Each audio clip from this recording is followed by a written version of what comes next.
بسم اللہ الرحمن الرحیم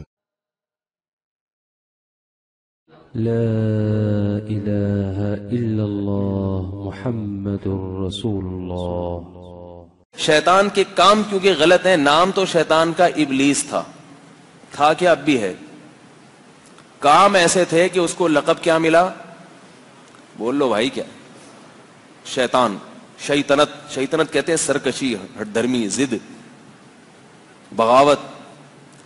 تبھی آج جو ایسے کام کرتے ہیں ہم اسے کیا کہتے ہیں، شتونگڑا، یعنی شیطان سے ہم نے اپنی ایک اردو میں ایک لفظ نکال لیا، شتونگڑا، چھوٹا سا شیطان۔ تو ابلیس کی حرکتیں اس قسم کی تھیں کہ جس کی وجہ سے اس کو لقب کیا ملا، عالمی خطاب ملا۔ وہ خطاب کیا تھا، شیطان۔ تو وہ بھی جن تھا، تو اسی کے انڈے بچے بہت ہیں دنیا میں پھیلے ہیں۔ اس نے بھی لگتا ہے ایک شادی پہ اکتفا نہیں کیا، بہت ساری شادیاں کی ہیں اس نے، اس کے انڈے بچے بہت ہیں دنیا میں۔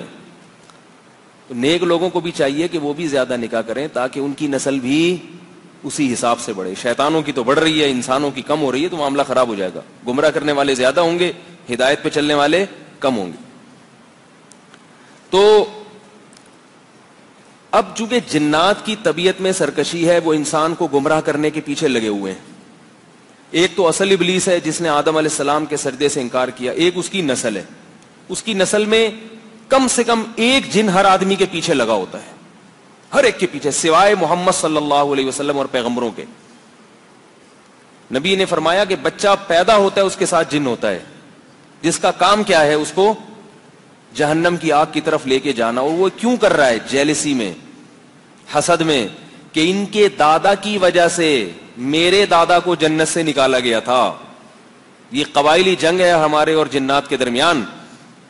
بھائی قبائلی علاقوں میں ہوتا ہے نا، اس کے نانا نے میرے نانا کو مارا تھا تو پوتا اس کے پوتے کو مارتا ہے جا کے۔ میں سناتا ہوں نا واقعہ، ایک کراچی سے ایک آدمی وزیرستان چلا گیا قبائلی علاقوں میں، تو وہ پٹھان بھائی تھے، اس کو، یہ کسی کی قوم کی توہین نہیں ہے بھائی، اس کو توہین نہ سمجھا کریں، ہر بات ذرا ذرا بات کو لوگ توہین پر لے جاتے ہیں۔ تو وہ جو تھا نا قبائلی علاقے کا آزاد خیال پٹھان ہوتے ہیں، وہ لے جا کے اس کو کراچی والے کو گھما پھرا رہا ہے۔ تو کہہ رہا ہے کہ یار یہ ذرا لمبے راستے سے ہم گھوم کے جائیں گے، یہ شارٹ کٹ راستے سے نہیں جائیں گے، جانا اس پہاڑی تک ہے مگر وہ گھوم کے جا رہے ہیں۔ تو اس کراچی والے نے بولا یار یہ اتنا لمبے سے کیوں گھوم کے جا رہے ہیں؟ انہوں نے کہا یہ والے جو راستہ ہے نا، اس پہ ہمارا دشمن بیٹھا ہوا ہے، وہ اس سے ہماری دشمنی ہے، تو وہ تمہیں بھی مار دے گا۔ تو یہ بولتا بھائی مجھے کیوں مارے گا، میری تھوڑی دشمنی ہے۔ کہے گا اصل میں وہ دشمنی ہے تو وہ مہمان کو بھی نہیں چھوڑتے ہم لوگ۔ جب ہماری دشمنی ہوتی ہے نا کسی سے، تو بندہ مل جائے تو بندے کو مار دیتے ہیں، بندہ نہ ملے تو اس کا کوئی بھی مل جائے اس کو مار دو، تو وہ ہمارے مہمان کو مار دے گا۔ اب یہ بیچارہ گھبرانے لگا، یار یہ کیا مذاق ہے، میری دشمنی ہے نہیں، میں ان کے چکر میں۔ تو اس نے کہا گھبراؤ نہیں، اگر اس نے ہمارا ایک مہمان مارا ہم اس کے 10 مہمان مارے گا، گھبراؤ نہیں۔ اگر اس نے ہمارا ایک مہمان مارا، جواب کو گھبراؤ نہیں، ہم اس کے کتنے مہمان مارے گا، 10 مہمان مارے گا۔ وہ کہہ رہے میں تو مر گیا نا، تو اسے 10 مارے یا 20 مارے۔ وہ اس پہ خوش ہوتے ہیں کہ ہم نے انتقام لے لیا، اس پہ خوش ہوتے ہیں، یہ نہیں دیکھتے کہ بھائی تو مر تو بھی گیا نا۔ تو جنات جو تھے نا، جنات، ان کی بھی قبائلی جنگ چھڑ رہی ہے۔ اصل میں تو ان کا دادا تھا شیطان، ہمارے دادا کون تھے، آدم علیہ السلام۔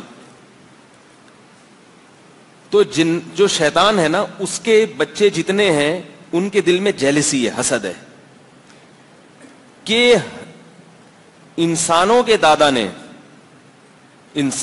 دادا کی وجہ سے اللہ نے ہمارے دادا کو دربار سے نکالا، لہذا ہم اس انسان کی نسل کو جنت میں جانے نہیں دیں گے۔ یہ خوب سمجھیں، بہت اہم باتیں کر رہا ہوں، یہ روحانی علاج والوں کی حقیقت سمجھ میں آئے گی آپ کے۔ ہم اس انسان کو جنت میں جانے، بولو بھائی، نہیں دیں گے۔ یہ چیز ان کی نسل میں ٹرانسفر ہو رہی ہے۔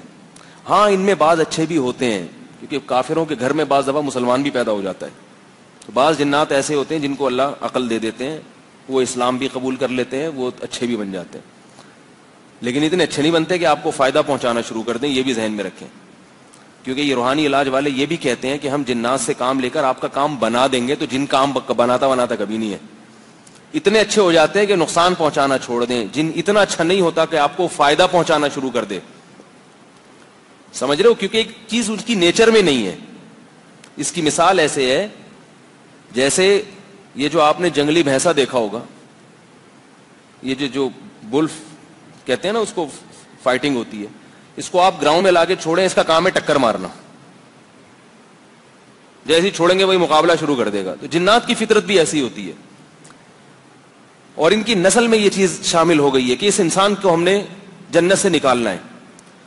اب ہوتا کیا تھا کہ جنات انسان کو گمراہ کرنے کے لیے سوچتے رہتے ہیں کہاں سے. مقصد ان کا صرف اور صرف کیا ہے؟ انسان کو جہنم کی آگ میں دھکیلنا کسی بھی ذریعے سے. اب اس کا بہترین ذریعہ کیا ہے کہ انسان کو اللہ سے ہٹا کے انسانوں پہ لگا دیا جائے. ہم جب پریشان ہوتے ہیں تو کس کے سامنے گڑ گڑاتے ہیں؟ اللہ کے سامنے. اللہ تو کر سکتا ہے, حاجت روا تو ہے, مشکل کشا تو ہے. جو نبی نے طریقہ بتایا 2 رکعت صلاۃ الحاجت پڑھ کے کس سے دعا مانگو؟ بولو بھائی, اللہ سے. کوئی بھی کام نہیں بن رہا, اللہ سے دعا مانگو. تو شیطان کہتا ہے کہ یہ ہندو کو تو برباد کرنے کی ضرورت ہے, کہتے ہیں تو جاؤ بتوں کے سامنے جھک رہے ہیں. مسلمان کو کیسے گمراہ کروں میں؟ کیونکہ مسلمان کلمہ پڑھتا ہے کہ اللہ سے ہوتا ہے, غیر اللہ سے نہیں ہوتا, لا الہ الا اللہ کہتا ہے وہ. تو پھر وہ ٹیکنیکل طریقے اختیار کرتا ہے. وہ کہتا ہے ان میں جو نیک آدمی نظر آ رہا ہے نا, بزرگ ٹائپ کا, اس کے کان میں جا کے کچھ الٹی الٹی باتیں بتاؤ. جب وہ پبلک کو بتائے گا 100 میں سے ایک بات جب صحیح نکلے گی تو پبلک اس کے ہاتھ پاؤں چومنا شروع کر دے گی. یار آپ نے بتایا تھا, اور حضرت بالکل صحیح بتایا تھا. پبلک یہ نہیں دیکھے گی کہ ایسا تکا تو ویسے ہی بیٹھے بیٹھے اگر کوئی لگا دے تو 100 میں 1% تو ویسے ہی صحیح نکل جاتا ہے تکا. کیا بتاؤں.